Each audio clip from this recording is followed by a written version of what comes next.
I got this phone call once from one of my clients, and it was from the wife of this couple that I'd been working with, and she was like crying on the other end of the phone. And she was telling me that the husband had a fight. They've had, all the way down into that fight category. They had a fight. And she was telling me how devastated that she was that he got in the car and he took off and he said, I will be back in like 30 minutes, but I need to get some space. I'm just going to drive around. And she was devastated. She thought, oh my gosh, my marriage is over. It is, we're never going to recover from this. He's leaving me. And I had to like coach her through the reality of what was happening for the two of them in this moment. He took off and she felt left, and it was devastating to her, and he was so enraged that he had to leave. What was the solution? What were we going to do? Welcome to the Thrive Marriage Lab. My name is Chris Pruno, and I am a licensed professional counselor and the founder of Restory Counseling. And together with my wife, Beth, and our colleague, Tracy Johnson, we post videos to help couples know the why behind the what. Because we believe that the more you explore and know your story, the deeper your marriage connection will be.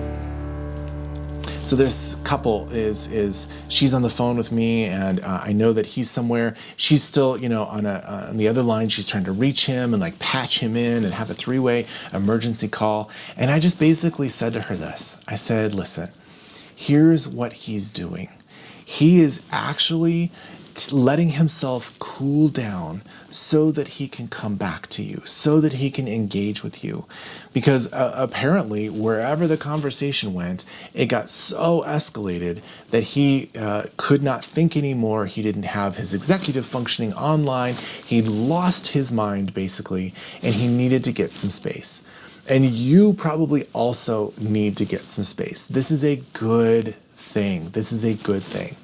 So here's what I always recommend to couples, that when you get into that escalated level and you've crossed the hurt line and you actually like feel like we're no longer able to even communicate because the only thing that we're going to be doing is going to be hurting each other and saying things that we don't mean, and we even forgot why we're fighting, but we are fighting because of how you made me feel by what you said, and we've lost the issue at all.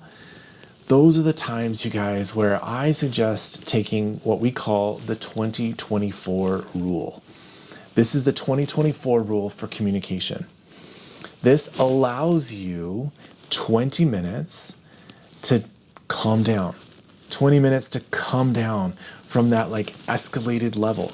And the fact is that our bodies are fascinating. God made our bodies so fascinating in the sense that like we do have defensive mechanisms. We do have defensive structures that come online when we feel threatened.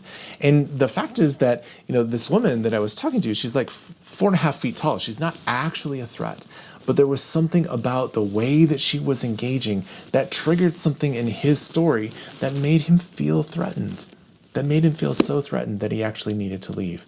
And so when he left, he was actually doing what I had recommended. He said it was the 20 minutes. It was taking just 20 to 30 minutes, but of a break. Maybe go to the bathroom, walk around the block, go put the kids down to bed, take the dog out, do something else, go into another room for a few minutes, lay down on the floor, do some yoga, do something else. When you get to that higher level of escalation, you're not going to actually be able to have any constructive conversation any longer because all of your defensive mechanisms are active and the only thing that you're going to be doing is surviving. So 20 minutes.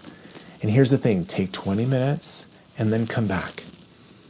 And in that coming back, this is really important, is to come back and say, hey, can we try again? Where did I lose you? What happened? What were we talking about? What even were we fighting about? That kind of thing. It helps you like come down from that escalation, get your mind back in, your head screwed on straight and allow you to come back to your spouse. Those 20 minutes are crucial. Maybe, 20, 25, 30 minutes, something like that. Come back. If you're still not able to continue the conversation, if you're still not able to re-engage, if both of you haven't been able to kind of come down, take another 20 minutes. Go for another walk. do some more yoga, go make dinner, do the dishes, do something else, and then come back to the other person. See if you can re-engage. And if you still can't do it at that point, then my recommendation is to allow for a little bit longer time to pass. Maybe it needs to be an hour, 2 hours, 6 hours, 12 hours. And we say 20-24 rule because we want it to be 20-minute segments, but really don't let it go any longer than 24 hours. So if you're in this conflict and it's 5 p.m. on a Tuesday, and you've tried a couple times after 20 minutes and you can't really kind of re-engage with your spouse, it's okay to let that go to the next day. And maybe you're going to say, hey, let's revisit this tomorrow morning at 8 o'clock over a cup of coffee. Let's see if we can connect then. And if you still can't do it then, maybe at lunch, but at least by 5 o'clock on Wednesday. You've got that 24 hours to kind of think through things, to calm down, to really reflect on what happened for you. Where did you go internally? What postures did you start to take in your communication? And even wonder, what was it that was so threatening to me? What was it that he said or she said that caused my defensive structures to kind of get activated? It allows for you to be curious about your story. It allows for you to wonder, hey, what was the word, the phrase, or the tone that he or she took that made me so need to enter into survival techniques? That allows you that space. So 20 minutes, but at least within 24 hours. We always want couples to come back and at least have within those 24 hours some level of conversation again that they can reconnect. Because, if you go more than 24 hours, if it's 36 hours or 48 hours or 72 hours, then actually there is this departure. There is this leaving that has happened. And the one who's been left is like I said earlier, devastated in the sense of are they ever going to come back? Is this the end? Are we ever going to recover? And the other part of it is that if you let it go for 36, 72 hours, whatever it may be, the likelihood of you actually doing the work, having the repair conversation is diminished. Because time's just going to happen. The kids need to go to school. You got to go to work. You're going on the work trip, those kinds of things. And it just gets lost. And so much of marriage communication and marriage health is not just in the rupture. The best work happens in the repair of the rupture. And so if you're not repairing and you only have rupture, you don't come back, you're not actually engaging and healing and talking through what ended up happening, and it just goes by the wayside, then you're going to have this library of experiences that have built up over time that kind of get in between you, and now you just have this pile of things that are unresolved. And the issue doesn't mean that you fix the problem. The issue is you talk about what happened between you. Because again, the issue on the table is not the issue on the table. The biggest issue, you guys, is the conversation, the relationship between the two of you.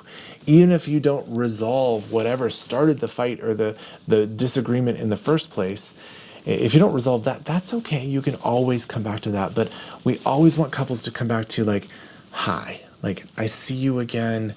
I love you. I don't know what happened. I don't know why I lost, myself and got so escalated. I'm sorry. Can we try again? Can we go again at that conversation? That is so super important. So the 20-24 rule is, again, really important. 20 minutes, come back. 20 minutes, come back. And if you can't do the re-engage after that, make sure that you come back within the next 24 hours. Don't let it go longer than 24 hours. And if something does go longer than 24 hours, that's where I would say, hey, contact somebody, a friend, a professional, a counselor to kind of help you navigate that conversation so that you can come back to one another.